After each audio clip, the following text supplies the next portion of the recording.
Hi, hello everyone! So, ayun na nga po, nagagawa na po tayo ng ating Maya account at na-verify na rin po natin. So, maghintay lang po ng ilang oras dahil sa akin naman po ilang oras lang ang hinintay ko at na-verify naman po agad ang aking Maya account. So, kayo din po, try nyo din po kung gusto nyo pong gumamit ng Maya. Mayroon po akong link, mag-register lang po kayo at verify nyo na rin po ang inyong Maya account. Ayan.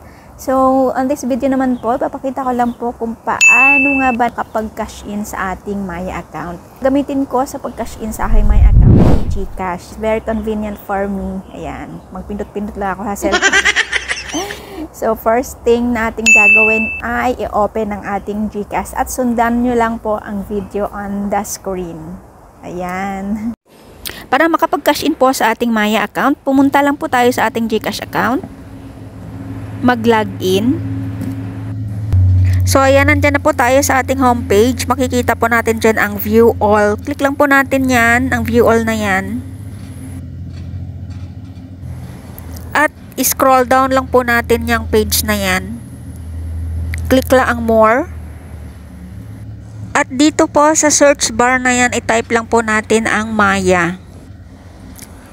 At i-click nyo po yan, Maya Wallet. So, ang gagawin po natin is bank transfer. Makikita nyo po dyan Maya Philippines Incorporated Maya Wallet. So, enter nyo lang po kung magkano ang cash na gusto ninyong i-transfer sa inyong Maya Wallet or Maya account.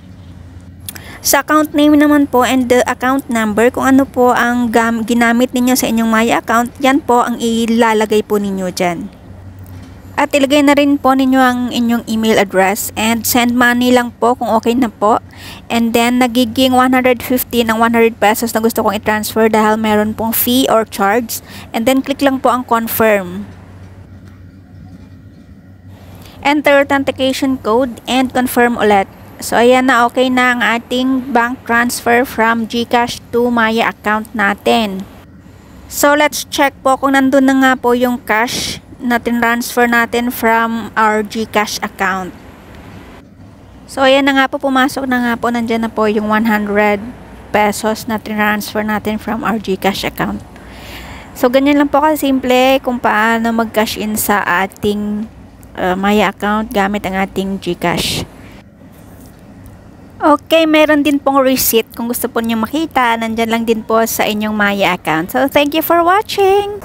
Thank you so much for watching, guys. So, ganyan lang po kadali ang mag-cash in sa ating Maya account gamit ang ating GCash. So, see you all next time in my next video. Bye!